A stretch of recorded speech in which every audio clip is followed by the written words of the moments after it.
बिहार में कौन होगा अगला मुख्यमंत्री, अब तक ये बात साफ नहीं हो पाया है। सोचिए, नीतीश कुमार के सबसे करीबी मंत्री श्रवण कुमार, जो नीतीश कुमार के पूरे पॉलिटिकल करियर में साय की तरह रहे हैं, उन्होंने कहा है कि नीतीश कुमार बिहार नहीं छोड़ेंगे। क्या है इसके मायने? और निशांत कुमार जो नीतीश के बेटे हैं, वो लगातार जेडीयू में सक्रिय हो रहे हैं, पार्टी कार्यकर्ताओं के साथ मीटिंग कर रहे हैं। तो सवाल है कि बीजेपी से सिर्फ 5 या 4 कम सीट वाली जेडीयू आखिर क्या करना चाह रही है, यह बड़ा सवाल है। और क्या राज्यसभा चुनाव में नीतीश कुमार ने जानबूझकर थोड़ी ढील दी थी और राज्यसभा चुनाव होते ही वो फिर से टाइट हो रहे हैं? और सवाल है कि वो कब मुख्यमंत्री का पद छोड़ेंगे और अगला मुख्यमंत्री कौन होगा। नमस्कार, मैं शंभू कुमार सिंह और आप देख रहे हैं नेशनल दस्तक। पहले बात करते हैं नीतीश कुमार की, उसके बाद आएंगे बीजेपी पर। नीतीश कुमार राजनीति के माहिर खिलाड़ी माने जाते हैं। ये बात ठीक है कि अब उनकी उम्र हो गई है, सेहत को लेकर लगातार बातचीत हो रही है, लेकिन सवाल है कि क्या जेडीयू अपना मुख्यमंत्री का पद छोड़ देगी? क्या नीतीश कुमार अपने बेटा को सिर्फ डिप्टी सीएम बनाना चाहते हैं? क्या नीतीश कुमार के साथ मुख्यमंत्री बनने और उनके बेटे को बनने का ऑप्शन नहीं है? अभी भी अगर संख्या के लिहाज से बात करें तो सोचिए, उपेंद्र कुशवाहा का मामला फंसा हुआ था। उपेंद्र कुशवाहा के पास सिर्फ 4 विधायक थे, लेकिन वो राज्यसभा आना चाहते थे। उनका बेटा जो है वो मंत्री है, उनको भी विधानमंडल में भेजना जरूरी है, तभी वो मंत्री बने रह पाएंगे। सोचिए, लेकिन चिराग पासवान को लीजिए, उनके 19 विधायक हैं, लेकिन उनको राज्यसभा नहीं मिला। मांझी जी के भी 4 विधायक हैं, उनको भी राज्यसभा नहीं मिला। लेकिन अगर मांझी जी का 4 और उपेंद्र कुशवाहा का 4 हट जाए बीजेपी के साथ से, ये दोनों गठबंधन में हैं, या सिर्फ उपेंद्र कुशवाहा के 4 विधायक हट जाएं, तो बीजेपी की सरकार नहीं बनेगी, इधर सरकार बन सकती है। आरजेडी को मिलाकर, जेडीयू को मिलाकर, कांग्रेस को मिलाकर संख्या बल पार हो जाएगा। तो राजनीति में मैथमेटिक्स है, हिसाब किताब है। और अब उपेंद्र कुशवाहा राज्यसभा आ गए हैं, 6 साल तक उनका पक्का है।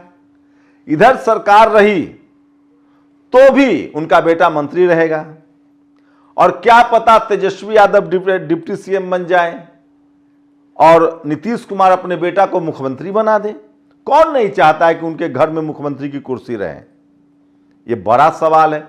जब अमित शाह अपने बेटे को बीसीसीआई में जगह दे सकते हैं, आईसीसी चला रहे हैं, तमाम नेता अपने बच्चों को सेटल कर रहे हैं, तो फिर नीतीश कुमार क्यों नहीं करेंगे? इतनी समझ तो उनको होगी। और अगर नीतीश कुमार ने इतनी आसानी से पद छोड़ना था तो राज्यसभा का चुनाव हो गया, अब तक तय नहीं हुआ है कि मुख्यमंत्री कौन होगा। उपेंद्र कुशवाहा की भाषा भी बता रही है। तो क्या नीतीश कुमार ने राज्यसभा चुनाव के दौरान इसलिए चुपचाप राज्यसभा का पर्चा भर दिया क्योंकि वो चाहते थे कि उपेंद्र कुशवाहा भी चले जाएं राज्यसभा? अगर उस समय उपेंद्र कुशवाहा अपनी ताकत दिखाते तो वो राज्यसभा नहीं जा सकते थे, क्योंकि उपेंद्र कुशवाहा का एक बयान है कि बिहार में तो नीतीश मॉडल ही सरकार चलेगी। और सबको पता है कि वो किसके लिए कह रहे हैं। तो बिहार में नीतीश मॉडल ही सरकार चलेगी, ये उपेंद्र कुशवाहा का बयान है। और नीतीश कुमार और उपेंद्र कुशवाहा में बड़े भाई छोटे भाई का रिश्ता रहा है, मनमुटाव भी और अपनापन भी। तो बिहार में भी बहुत कुछ बाकी है, इतनी आसानी से पावर ट्रांसफर हो नहीं रहा है। अब सवाल है कि अगर मान लीजिए उम्र का तकाजा है और स्वास्थ्य का तकाजा है, नीतीश कुमार अगर मुख्यमंत्री का पद छोड़ भी देते हैं और उनका बेटा डिप्टी सीएम भी बन जाता है और बीजेपी गठबंधन की सरकार होती, तो मुख्यमंत्री कौन होगा बीजेपी का? यह बड़ा सवाल है। तो सबसे पहला नाम आता है सम्राट चौधरी का। क्या सम्राट चौधरी मुख्यमंत्री होंगे? यह बड़ा सवाल है, लेकिन बीजेपी में इतना आसान नहीं है। बीजेपी में मुख्यमंत्री लोग पर्ची से भी बनते हैं। आपने देखा होगा, मोहन यादव हो या एक राजस्थान वाले शर्मा जी हों, लेकिन सम्राट चौधरी की पकड़ तो है। एक और नाम आता है नित्यानंद राय, वो अध्यक्ष भी रहे हैं, केंद्रीय गृह राज्य मंत्री भी हैं, अमित शाह के करीबी भी हैं, तीसरी बार सरकार में भी हैं। उनका भी नाम मुख्यमंत्री की रेस में तैर रहा है। लेकिन एक नया नाम भी उभरा है, मंटू पटेल। वो अभी बीजेपी के विधायक हैं, दूसरी बार जीत के आए, लेकिन वो नीतीश के करीबी रहे हैं और जिस समाज से नीतीश है उसी समाज से मंटू पटेल आते हैं। तो क्या बीजेपी कोई नए चेहरे पर दांव खेल सकती है? एक संभावना यह भी है कि क्या बीजेपी अति पिछड़े समाज से कोई मुख्यमंत्री बनाएगी, इसमें भी दम है। तो बीजेपी ने अभी पत्ते नहीं खोले हैं, लेकिन मुख्यमंत्री को लेकर लगातार मंथन चल रहा है।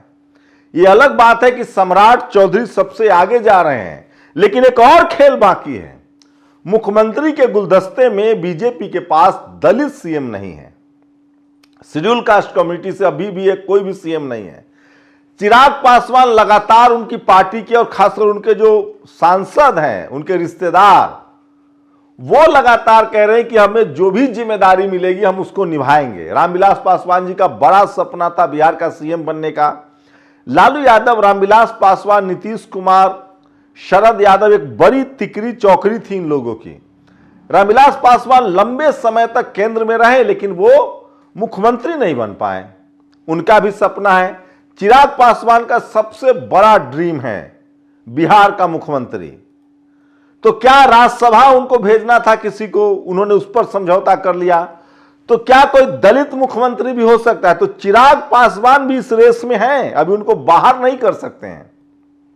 यह बड़ा सवाल है, क्योंकि चिराग पासवान लगातार बीजेपी की बात मान रहे हैं, मोदी जी के हनुमान है, तो क्या पता उनकी लॉटरी लग जाए।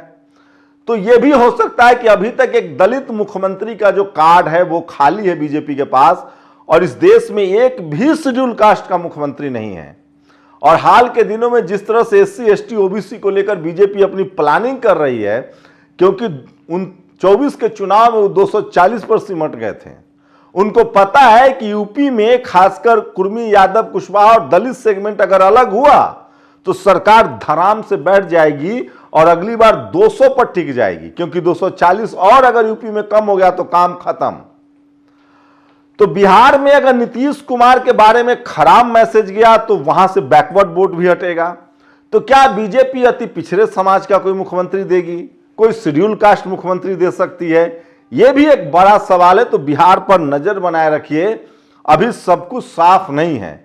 लेकिन बिहार के जानकार बताते हैं कि मुख्यमंत्री के लिहाज से सम्राट चौधरी का नाम सबसे आगे चल रहा है, लेकिन हो सकता है कि बीजेपी का कोई बड़ा दलित चेहरा भी मुख्यमंत्री में पद के रेस में आ जाए। ऐसे भी कई नाम हैं, लेकिन चिराग पासवान जो है वो बड़े फैक्टर हैं। मांझी जी भी तोल मोल बार्गेनिंग करने में कम नहीं है।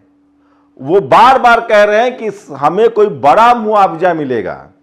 उपेंद्र कुशवाहा भी इस रेस में है, उनको या तो केंद्र में मंत्री बनाया जा सकता है।